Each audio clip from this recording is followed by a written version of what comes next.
you, I dare say, just been introduced to the chair of the Fisher House board, and, and I'm her surrogate for the evening. I'm Michael McCaw, and I've been a member of the Fisher House board for some time. Thanks for coming to this conversation.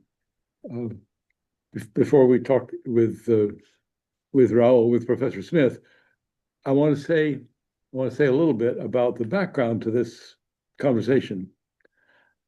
When I joined the Fisher House board a dozen years ago, I was naturally attracted to Fisher as a remarkable figure for his paintings, for his furniture, for the house he built and designed, for his published writings in many forms.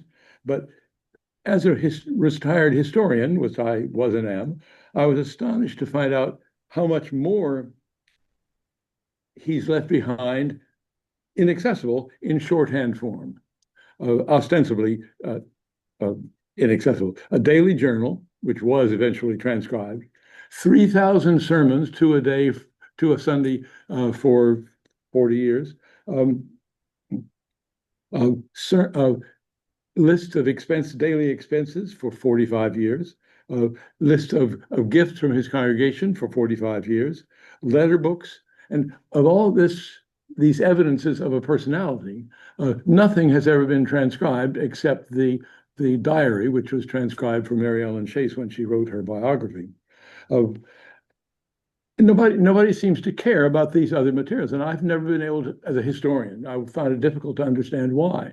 Either it might be that the shorthand seemed off-putting, it would take a long time to learn, but it might be too, I sometimes think that people find talking about paintings or furniture more gripping. It's physical, it's beautiful, and words in a printed page is not quite so. And I don't know, but anyway, I don't feel that way, and I wanted to find out what all this text was about.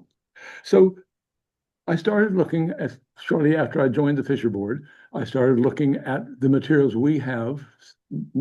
For example, copies of his sermons, his original manuscripts of some of his sermons. I started looking at them, and as I got into it more and more, I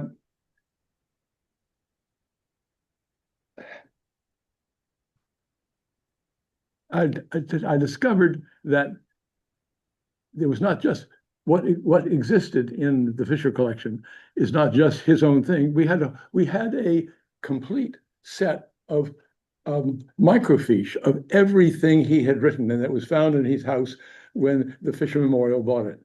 And much of that has gone subsequently was bought by the Farnsworth Museum in Rockland. But all of that is there, and I had no idea. I had no idea where that came from. Nobody in the Fisher board knew where it came from. But there, all of a sudden, in front of me, was the whole record of his life in script, in his script. So I've over the one winter, I borrowed the Fisher House's set of those microfiche, which are a devilish. If anybody remembers that technology of the 1950s, it's difficult to use. But I had the whole set digitized, and it's now all that material is there, accessible on my computer. 14,000 files and something like 78 gigabytes of data, and sitting there tempting me. Well, so I was all set to go, and I began to give. I gave a couple of seminars on how to read his shorthand, and there are a number of people now locally who are beginning to start thinking, well, maybe this is interesting to read. As I got deeper and deeper into it, I discovered in that material occasional references to a Raoul Smith, who had apparently shown a vigorous interest in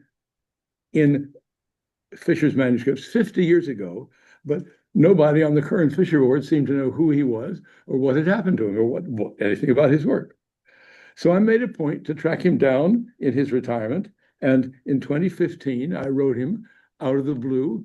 He very kindly, courteously, and indeed almost, I should say, enthusiastically replied to me and sent me a stack of his reprints from the 1970s, which proved to be studies of masses of Fisher manuscripts that nobody else had ever bothered to explore. They discussed Fisher's creation of a distinctive phonetic alphabet in which he wrote all his early letters and sermons. They showed how English was pronounced in Maine in 1800. They reported Fisher's record of Penobscot language and how it was pronounced. It talked about his vocabulary, and it culminated in the first volume of a projected biography down to 1798, which was the second full year that Fisher was a settled minister here. In all these, he made fruitful use, as I discovered looking at them, of manuscript sources that everybody else had ignored or paid no attention to. Well, he and I have been in intermittent email contact ever since, and the Fisher Board hoped that this year he might come back to Blue Hill to reminisce about his work to a new generation of students that had finally become interested in Fisher's manuscript writings. It turns out it's as I'm pleased to recognize, it's the 50th anniversary of the year in which he published his first paper on Fisher's philosophical alphabet. The logistics of the day didn't work out, but we arranged for this conversation instead, and we hope that it'll meet the same goal. So, Professor Smith, Raoul, thank you for talking with us. Happy to. And I begin by asking you, how did it happen that 50 plus years ago, a young professor of linguistics at Northwestern, as you were then, suddenly discovered Jonathan Fisher's cryptic manuscripts, had a kind of, I can only say, a kind of epiphany, and launched into a thorough study of them? What happened? Well, it all centers around a book of paintings by Jonathan Fisher. The publication of his book, of his paintings, was done by Alice Winchester. Yes, and I have a copy of that here, which I'll circulate to people to look at. Yeah. I have one over my guest bedroom, over the bed. And in the month of October of 1973, which is where we're starting, That's up. Published a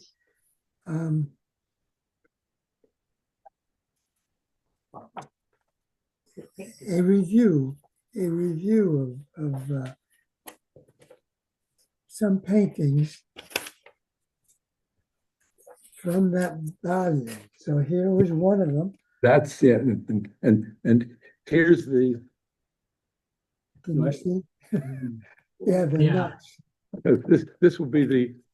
And the one that's more intriguing to me is this one. Yes. Yes, the horse. And there was this writing at the bottom.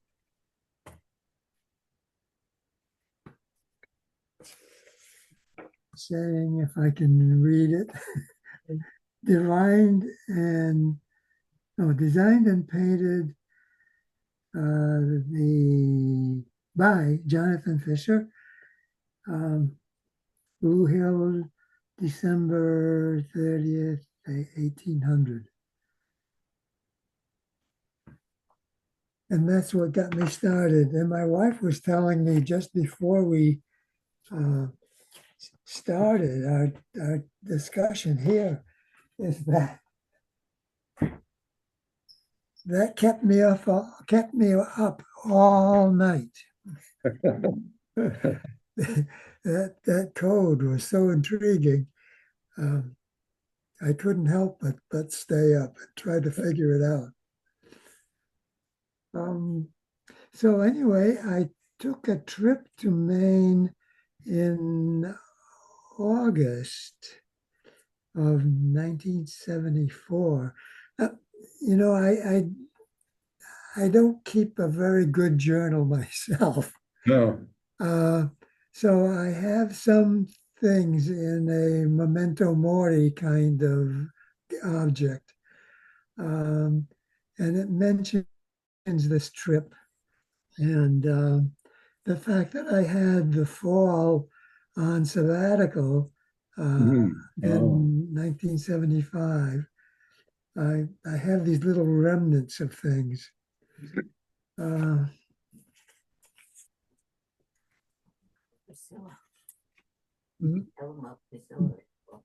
Oh yeah, yeah.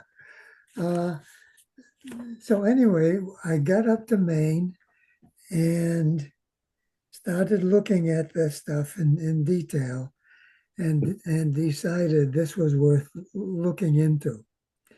So I contacted a couple former professors of mine at Brown, Nelson Francis and Seaman, what's his last name? Tordell, and they verified that they thought that these were phonetic codes, basically. So anyway, that gave me the impetus. I got money from the university and went up to Blue Hill and started, I forget where, I found out that a lot of the manuscripts were in the Farnsworth. So I knew that, and also that there was a Jonathan Fisher memorial that had some of these manuscripts. So the next step was to get some funding to copy them, because there were, according to Priscilla Adams, whose name I love, it captures Blue Hill, and all 3,000 sermons. And his spiritual life and his normal life. Oh yeah, yeah. They were records of his spiritual life and his daily life. So you had no idea how much there was before you went up there. No, it didn't have a clue. Quantities and quantities of it. Yeah, I was pretty shocked. Especially when I went into the attic at the museum, at the Rockland museum. I was shocked at the amount of stuff. And that plays an important part, actually, in getting money in order to work on them. You first had to get money to travel there from the university. Right. And so my first attempt was a little bit from the university to then apply for money from the American Philosophical Society. By the way, the word philosophy at this time, or philosophical, means basically scientific. Mm-hmm. So I applied money from the American Philosophical Society and the NIH? No, not yet. The ACLS? Mm-hmm. Yeah, the American Council of Learned Societies. Learned Societies, yeah. And I received money from both of them, almost the same amount. Now, why I applied to both, I can't figure that out nowadays. But they gave me money. They gave me each about $1,200. This was to make the microfiche. Right. And it was enough money to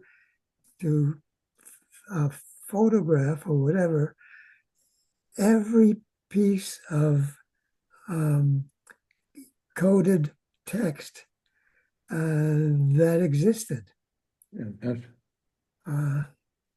So that was uplifting too.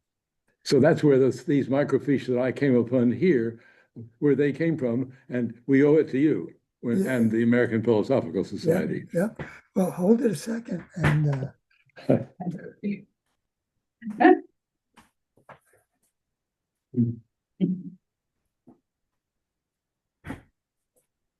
here's my copy. I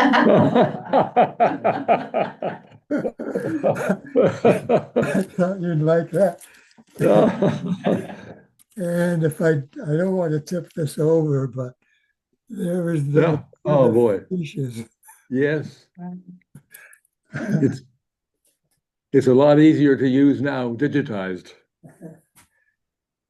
Yeah. Michael showed me did all of them get digitized? They did the whole set. All right. I was shocked and in awe that how beautiful they are, Yeah. compared to the fiches. And it's gotten me interested in getting back into this stuff. So let's see what else. So they came up. Someone come up from in Rockland, did it, or from Rockland? Yeah.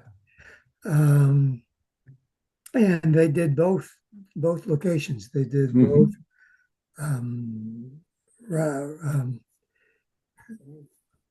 Rockland and Blue Hill.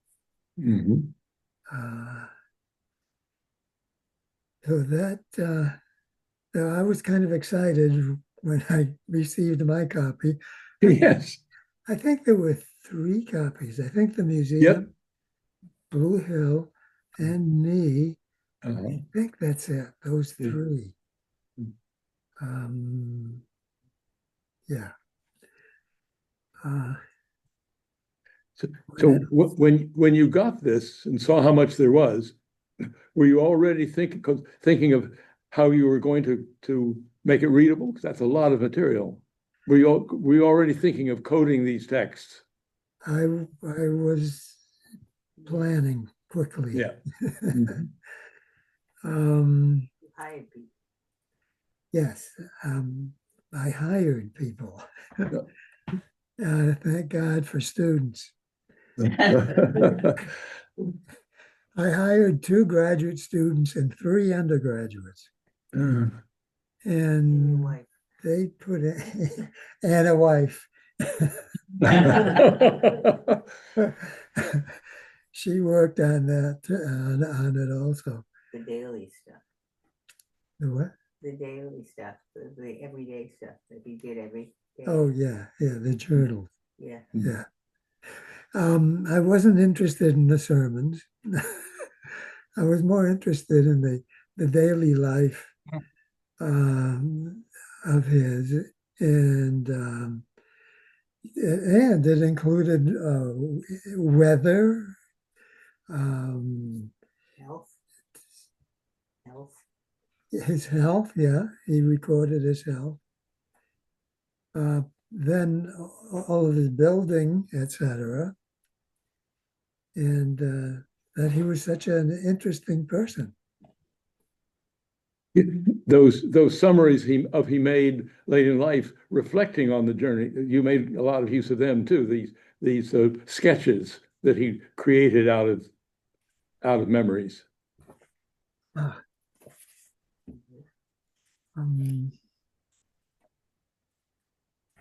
do have anyway, let me continue. I still remember some stuff.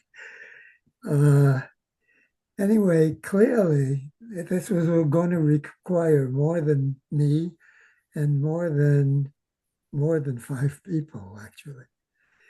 So I applied for some grant money from the National Endowment for the Humanities. And son of a gun, I got a $39,000 grant. This was in the 1970s. Yeah. Solo applicant. It wasn't a project for Jefferson. It was a single person working solo, basically. And I got the grant. The linguistics department at Northwestern is on Sheridan Road, and it's in a 3-story old house, a triple-decker kind of thing. And my office consisted of a porch, basically, all glassed in, and a separate room, which was large enough to hold 2 or 3 microfiche machines, a couple keypunch machines.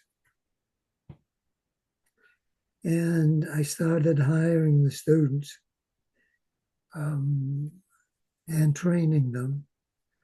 It was difficult doing the training. And it was difficult to edit how they were doing. And sometimes they weren't that accurate and it had to be redone, etc. You'd had experience with the computerizing text before. Right. In the what? In the 70s, and there weren't that many. Yeah. Yeah, yeah. Yeah. Let's see. People have questions? Yeah, any questions?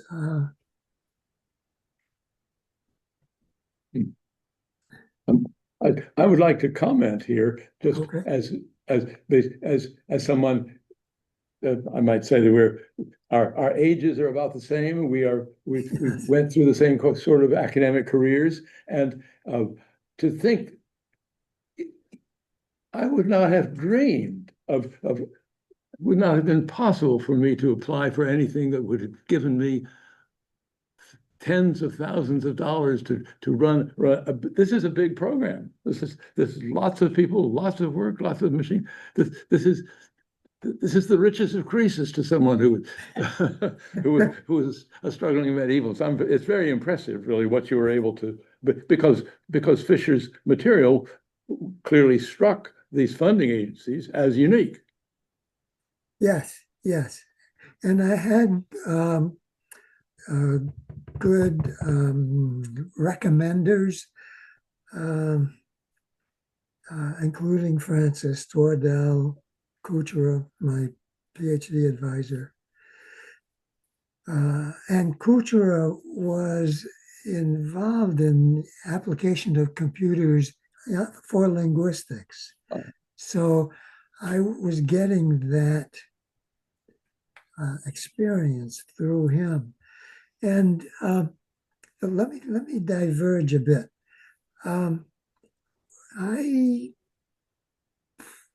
Let's see, where can I start? I was a physics major at Brown.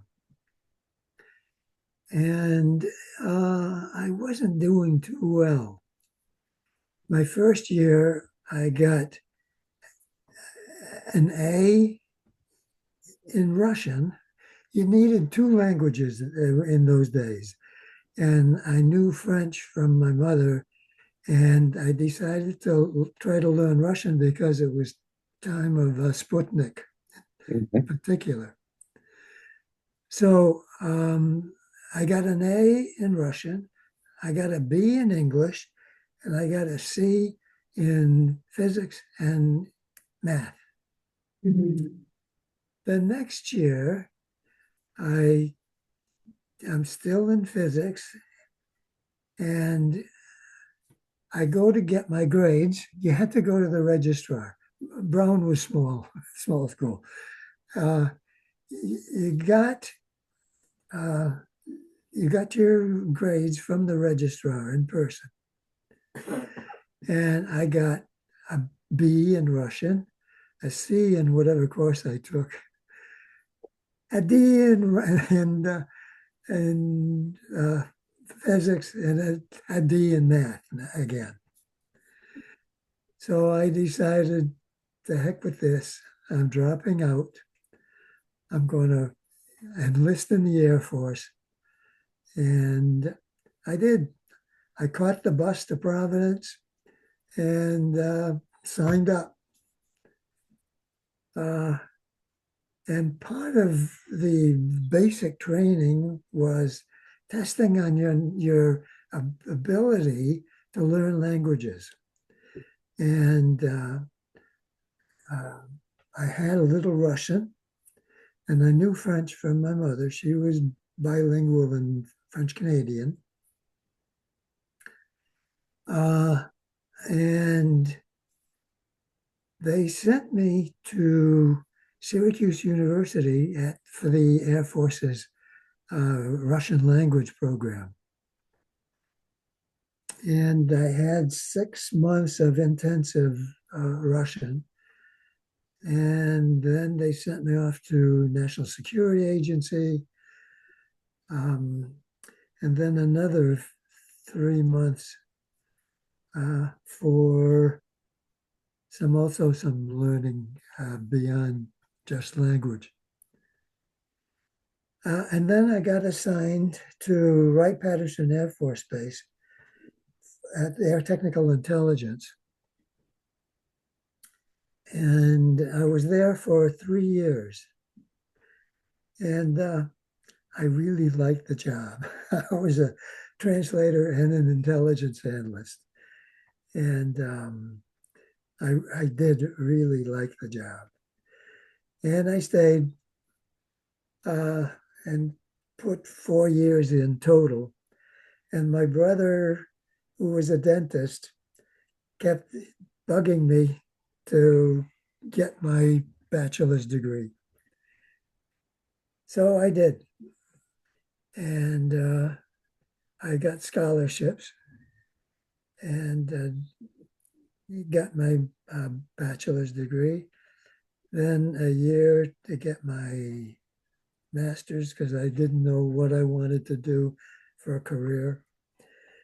And then got my PhD at Brown also. And in the process of working with Kuchera, my advisor, I learned how to use a computer for various processes. Part of my interest was machine translation. And what I was learning from Kuchera, I was applying to things like language translation. And it was becoming fashionable. Back in 1955, there was a project between Georgetown and IBM to create a translation machine. And this was in 1955, and it was demoed a few years after that. And the machine translator was given or sold to the Air Force and continued experimentation was conducted at Wright-Patterson Air Force Base, where I was. So anyway, I branched off various areas. My dissertation was on probabilistic performance models of language. So it led into artificial intelligence. So I started early in the field.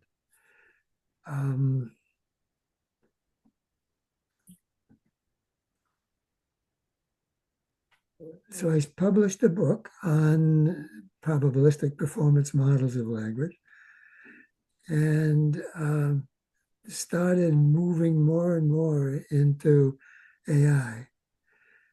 In 1983, I compiled a dictionary of artificial intelligence, the first one, actually. This helps me understand a lot about what so surprised me about your career when looking at it from dates, because the work you did, there's a period there when you were at Northwestern, when you were working on the Fisher text, and you did all sorts of remarkable things. I've commented on some of these papers that he wrote on that he sent me, and that are really striking. In 1978, the series of papers capped with that thing you published with that in Alabama, the Yes, yeah, Jonathan Fisher's language, which summed up a lot of your earlier work, and was really if any of you. This is a parenthesis. I don't know if we have a copy here, but the first chapter in that book is for anybody. You don't have to be a linguist to know to read that first chapter, which talks about synthetically about Fisher's interest in language and what he makes him a linguist, if you like. It's a really accessible discussion of Fisher's interest in the various languages and what he could do, his fascination with Hebrew, with the Penobscot, French. Yes, there was I compiled a Fisher dictionary. It's in that same book, isn't it? In that same volume. It's over 100 pages long. Let me. Yeah. Here's a couple of pages. Here's my copy. Oh, actually, this one I have a couple of copies of. I don't have any duplicates of my first volume of Fisher's Life, but here you can. Yeah. You can make it out. Yeah. If people are curious after this, this is this book, which for me is a kind of a capstone of those 5 years of intense work. Yeah. Intensive work on Fisher's text and using all sorts of materials to understand his language, as you say. And yeah. Well, and I've got a 19-page resume, and people can't believe it, but everything in that is accurate, correct, you name it. I wrote 5 books and close to 100 articles. But hey, there's a question here from someone who wanted to ask. Good. Hi, Raoul. I'm Jim Fisher, related. And I think met you maybe 25 years ago when I was on the board of the Fisher House. You came to speak. I think, I kind of remember you. Yeah, because of the name. I have taken an interest in artificial intelligence for probably the last 50 years also. And I'm curious because generative AI has really exploded. And I started maybe a year ago. I have a son who's an engineer, and we started just putting in some letters and words of Fisher with the idea that I would try to run a pattern recognition model to see if I could develop a translating machine, kind of what you were talking about, but now it's much easier. I just ran out of time. I've got other work I do, Yeah. but do you think there's any prospect for doing that? Yes, as long as you have enough data to work from. As you Yeah. you have to plow through and just do counts. It's probabilistic. Yeah. You can follow Chomsky and models, but even he has given them up pretty much and is using probabilistic models instead.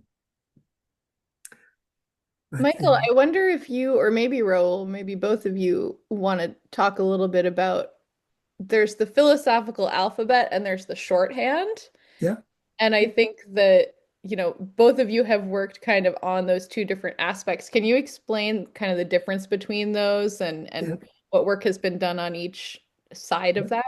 yeah. The philosophical alphabet is a set of 42 characters. I know it's in my notes somewhere. And then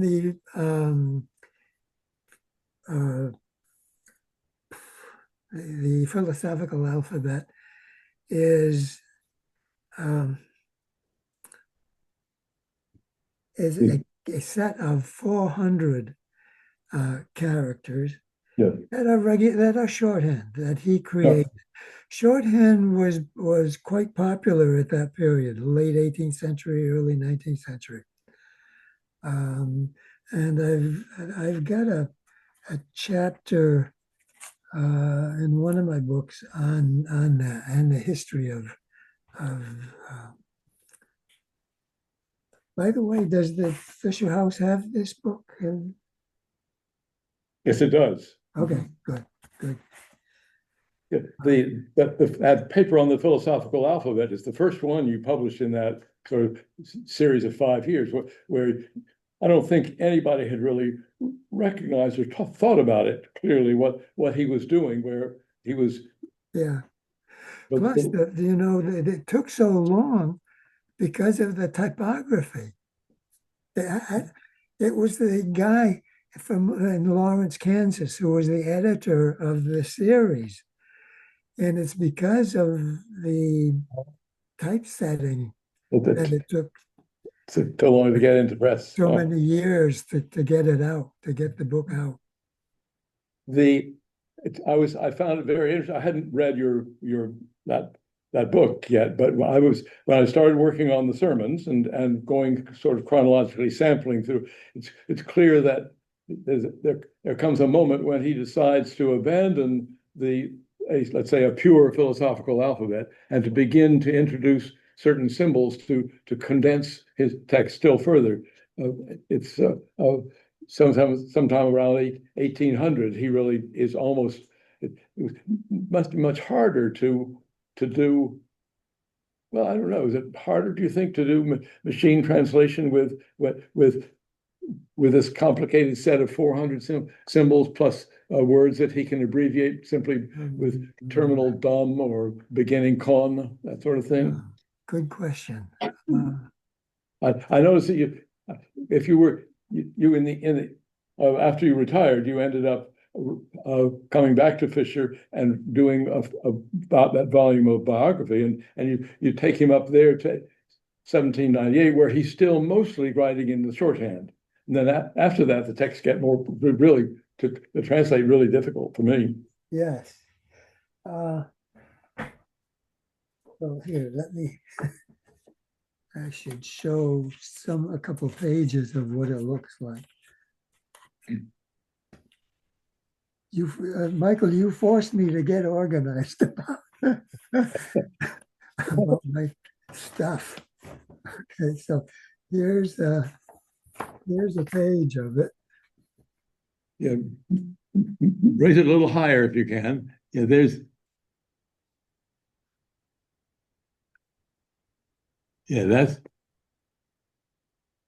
really it's not easy. And And the book, which consists of material from his journals, from his receipt books, etc., is a combination. So, for example, here's a page with excerpts from his journals, also Yeah. excerpts from his purchases that he's done that day. Also, the things that he gave away or sold. This was quite the project.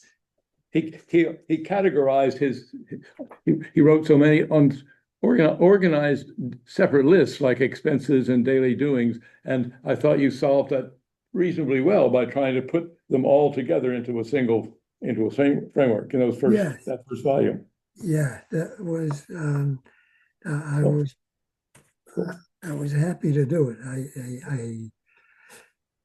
I wanted to compile all this stuff because a woman at the Farnsworth said that they had used some of my translations to figure out how to clean one of his paintings because they needed to know what he had used. And they wouldn't have been able to without having a translation of that particular text. So that was an impetus to do it this way, so that everything is merged and available. Yeah, here you're talking about what you were doing of that biography, which comes late. I'm really wondering about one thing, because you were to go back earlier in your career. Is that 5-year period where you're doing all this sort of wonderful stuff on Fisher, all these new things using new sources and then you stop. And you, in fact, 2 years after that 1978 volume comes out, you retire from Northwestern, go give up the academic life and go to work for GTE and as a computer science specialist. Yeah. Did that hurt? No, you know what's funny? And this blows my mind in a way. I didn't mind losing tenure. It wasn't a catastrophe, you know? And I get a kick out of that. But it meant you had to do you did give up for a long time any attention to these things you'd been working on for so this big research program that you'd started that had to come to an end. Yeah. And actually, and this is after a second NEH grant of almost the same size. So, seriously, I got over $100,000 of grant money to do the work. And then gave it all up to go to and then to computer science at Northeastern, wasn't it, that you went? Yeah. Became full professor of computer science at Northwestern, and I created the program. It was Northeastern, the courses, et cetera, et cetera. You said Northwestern, and I said Northeastern. Oh yeah, and this was at Northeastern. I always make a slip myself. Yeah. Oh. And stayed there perfectly happy, never thinking about our hero Fisher again until you retired. 2000. And then when I retired, I went back to something else. Yes. My Slavic studies. Ah. So there was an opening at a brand new museum in Clinton, Massachusetts. And it was a collection of religious icons, focusing on Russian ones in particular. They had been collected by a tycoon, and he wanted to display them and so that people could enjoy them. And they had a director, and they had a couple other people who worked there, but they didn't have anybody who knew Russian or, more importantly, old Church Slavonic, which is 9th century Slavic. That's where I step in. A specialist in Old Church Slavonic, having taught it at Northwestern. It's, oh yeah, just an aside here. You know, the Moscow always says they're the oldest country in Russia and all this stuff. They're not. Kiev was established in like 982, and Moscow wasn't established till 1230. It's 400 years older than Moscow. Yeah. Anyway, I started translating the texts on the icons, and that kept me busy for between 15 and 20 years. You were doing. But I've quit that. I don't know what I want to do, except I'm thinking of going back to Fisher. Well, you did go back to Fisher because you did that biography, and in the first volume of the biography came out in 2006, it seems to me. Yeah. And there, I was interested to look at that and to see there you hadn't mentioned, because you've been working primarily from Northwestern at Evanston. You've been working on in your lab, so to speak. But here you thank I noticed you thank Rob McCall. You thank Bill Petrie, as if you were sort of immersing yourself, coming back to Blue Hill and talking to people about the past. True. Is that right? Yeah. And Esther Wood, and William Hinckley. Yes. Those were great people. Now, remember, I told my secret to you that yes.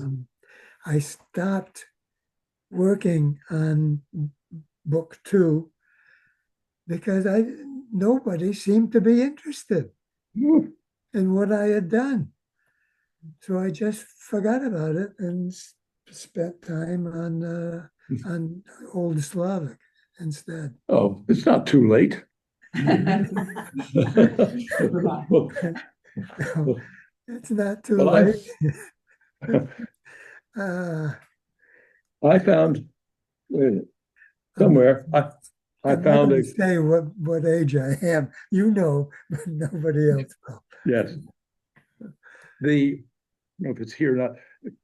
You said that there were, but early on, I know that Esther Wood, she published a column in the Ellsworth American on, I think, the native, and one of those columns talks about that book the book you published, and very excited by it, saying, well, we can now recognize him as Maine's first linguist, which she was impressed by your earlier work. Anyway, I know. Well, not seriously though. Nobody seemed interested. I gave the bookstore in Blue Hill 20 copies to sell. Oh. I never got a note from them. Never got a penny from them. Not that I cared that much, but we'll have to ask Samantha. She can dig back in the records. Yeah. You might be able to find out. But the people who've been working with me on the sermons, I've been using and other things like the expenses. I've been telling them go look at volume 1 of the biography of Raoul's biography. And there's one accessible copy that I can find in Blue Hill, and that's in special collections in the Blue Hill Public Library, and you can't check it out. Good.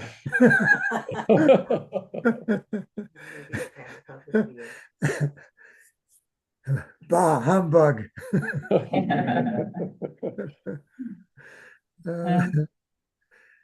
Well, Anyway, oh, you should see where I worked in my office. Yeah.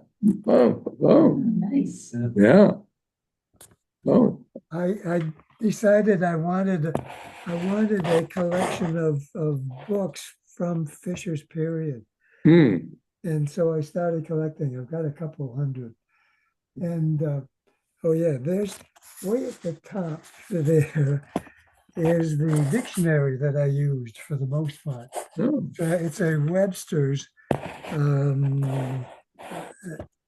unabridged. I don't think you can get it. But yeah. See, what else? I build up fitfully a collection of books of pertaining to coming to a late Fisher material. And 2 days ago in the Blue Hill Public Library, there's a secondhand shelf, and I found a copy of Mary Ellen Chase's biography of Fisher, inscribed by her and dedicated to Esther Wood. Now, how about that for a clue? Guard that with your life. Well worth the $2, right? Well worth the $2, yes. Yeah. Well, I know we're getting close to 8 o'clock. Are there more questions from our audience members, Yes. either in the room or if there are folks on Zoom with Yeah, questions? Feel free to unmute. go You ahead. don't need to turn, Don't- Al will find me. Okay. Oh. Again, Jim Fisher, one of the things I did, I ran the website for the Fisher House for many years. Since then, it's been replaced by a different one, but I really endeavored, and I worked with a fellow, Colin, I'm going to get his last name wrong, Chris Collins, who's an archivist from England, who actually put together Margaret Thatcher's archive. So he knew what he was doing, and he's made a couple of visits here. And I was trying to put as many of the journals out there, just raw images, transcriptions, everything. Ultimate goal would be to be able to see them side by side and even move your cursor over his journal and see the translation. It's not hard to do. I just have never had the time to get it done. And with all the work you've done with the microfiche, I've always felt this should all just be out in the public domain on the Fisher website. But I've run into this sort of, I guess, objections to putting raw data out there. And I don't know how you feel it as a professional. I think there might be more interest if the information were readily available. Well, what I'd like is somebody to publish it on Amazon. I don't want any money or anything, but make it available, sell it for a few bucks each. Can you do that? The Fisher House website could easily handle a large volume of stuff, but somebody just has to agree to put it there and do the work. But I've run into objections in the past and never understood. I think it seems to Well, me there's a lot of stuff that I've never understood that came out of that the John Fisher Memorial. Well, that's true.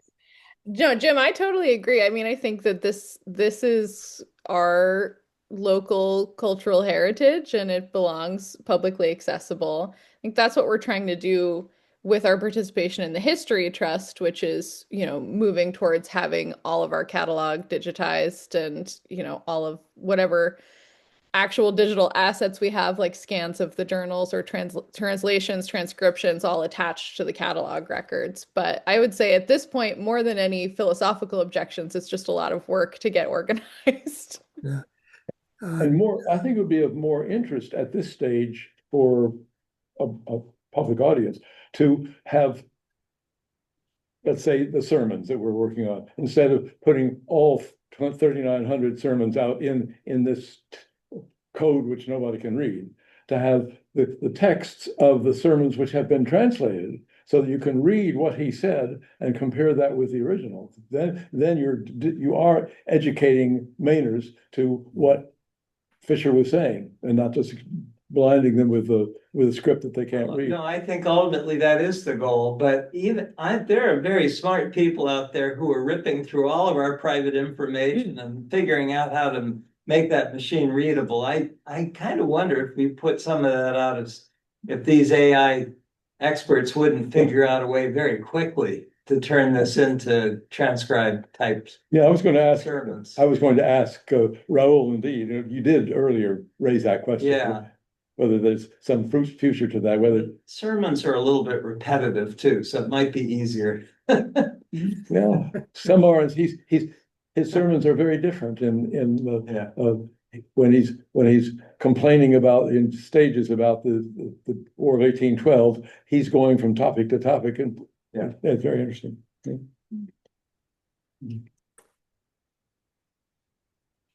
Yeah, You said something earlier, made a reference to the archive as an opportunity to learn how people pronounced words back then. Mm. And I wondered how you can tell things about the pronunciation. Raoul, do you want to answer that? Oh, it's all pretty much anecdotal in essence. I would say, I think the Fisher Memorial has copies of everything I've published Yeah. with respect to Fisher. Yes. So, and there is a couple pages talking about the vowels, the consonants that are of interest because they're a little bit different. So there is that. It is available at the memorial. Yeah, so his philosophical alphabet gives, he explains how the different vowels, his different symbols for vowels, whether it's an O or an ah or an Right. ah, Yeah, and you can work from those symbols to the pronunciation of a word.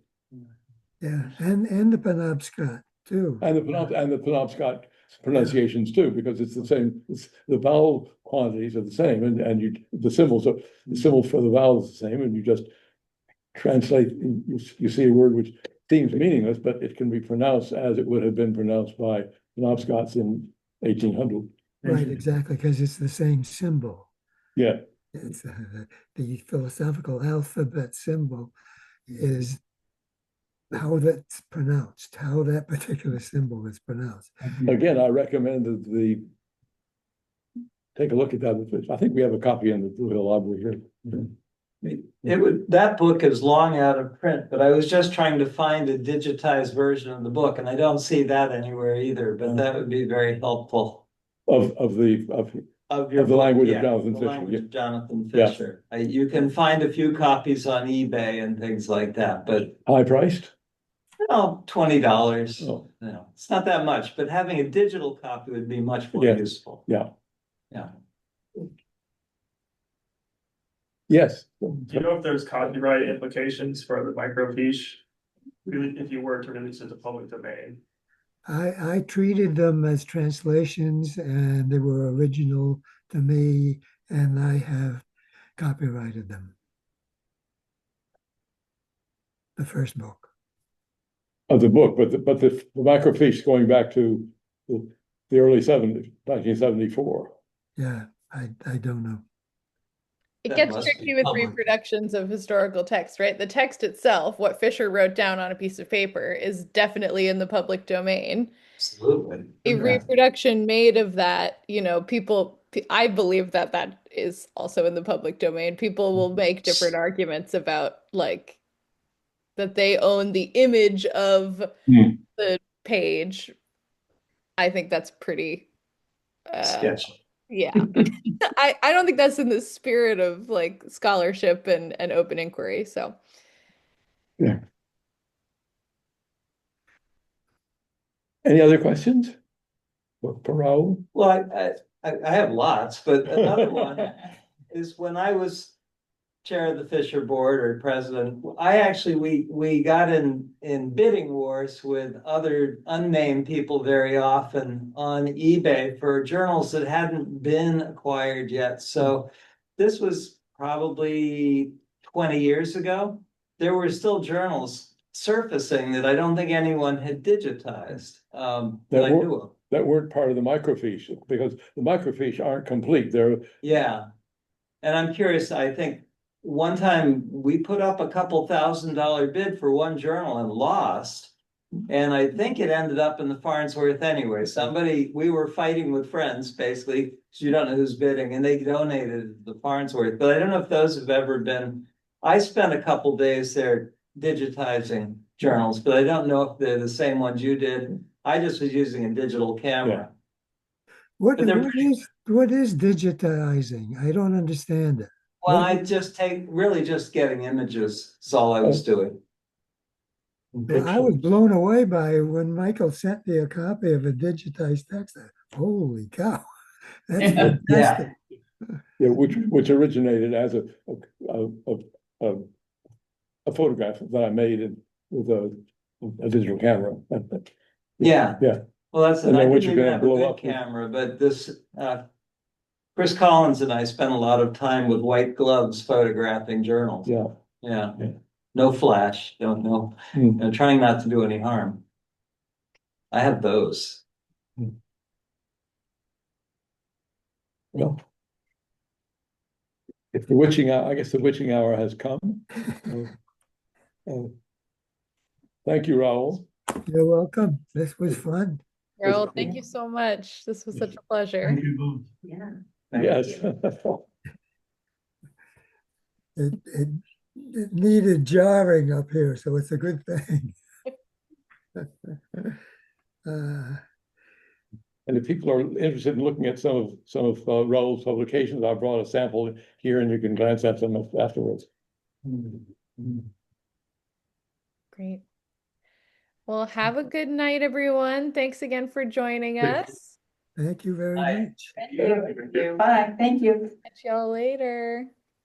Bye-bye. Night, Raoul. Bye.